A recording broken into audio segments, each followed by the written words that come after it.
ಹೊಂಡಗಳಾಗಿ ಮರಣಕ್ಕೆ ಆಹ್ವಾನವನ್ನ ನೀಡುತ್ತಿದ್ದ ರಾಜ್ಯ ಹೆದ್ದಾರಿಯಲ್ಲಿ ಇಂದು ಲೋಕೋಪಯೋಗಿ ಇಲಾಖೆಯಿಂದ ತೇಪೆ ಹಾಕುವ ಕಾರ್ಯ ಆರಂಭಗೊಂಡಿದೆ.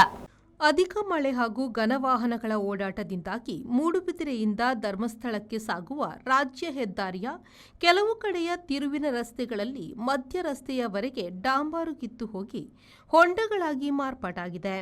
ಇದರಿಂದಾಗಿ ಶಾಲಾ ವಾಹನಗಳು, ಖಾಸಗಿ ವಾಹನ ಚಾಲಕರು, ವಿದ್ಯಾರ್ಥಿಗಳು, ಶಿಕ್ಷಕಿಯರು ಸಹಿತ ಸಾರ್ವಜನಿಕರು ತಮ್ಮ ವಾಹನಗಳಲ್ಲಿ ಪ್ರಾಣಭಯದಿಂದಲೇ ಸಂಚಾರ ಮಾಡುತ್ತಿದ್ದರು.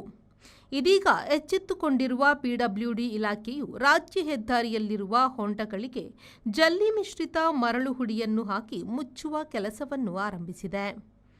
ಪುರಸಭಾ ವ್ಯಾಪ್ತಿಯ ಕೆಲವು ಕಡೆಯ ರಸ್ತೆಯಲ್ಲಿ ಹೊಂಡಗಳಿರುವಲ್ಲಿಗೆ ಪುರಸಭೆಯು ತೇಪೆಯನ್ನು ಹಾಕಿದ್ದು, ಅದು ಒಂದೇ ಮಳೆಗೆ ಕಿತ್ತು ಬಂದು ಜಲ್ಲಿ ರಸ್ತೆಯಲ್ಲಿ ಚೆಲ್ಲಾಪಿಲ್ಲಿಯಾಗಿ ಹರಡಿಕೊಂಡಿತ್ತು. ಇದೀಗ ಪಿಡಬ್ಲ್ಯೂಡಿ ಇಲಾಖೆಯು ರಾಜ್ಯ ಹೆದ್ದಾರಿಗೆ ಹಾಕುತ್ತಿರುವ ತೇಪೆ ಜೋರಾಗಿ ಬೀಳುವ ಮಳೆಯ ರಭಸಕ್ಕೆ ಎಷ್ಟು ಗಟ್ಟಿಯಾಗಿ ನಿಲ್ಲಬಹುದು ಎಂಬ ಸಂದೇಹವು ವಾಹನ ಚಾಲಕರಲ್ಲಿ ಮೂಡುತ್ತಿದೆ. ಪ್ರೇಮಶ್ರೀ, ವಿ4 news, Moodbidri.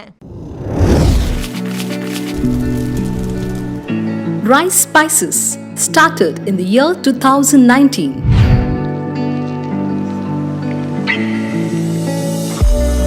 Today we have crossed 45 plus products. All our products are pure and natural without any adulteration. The products have authentic recipes. Process of preparation is also in a traditional way.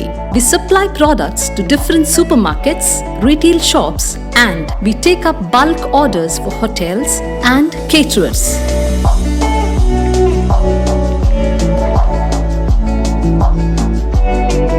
We have an experiential store at Rice Spices, Chilimbi, opposite Reliance Mart, Mangaluru. Contact 96 065 93921.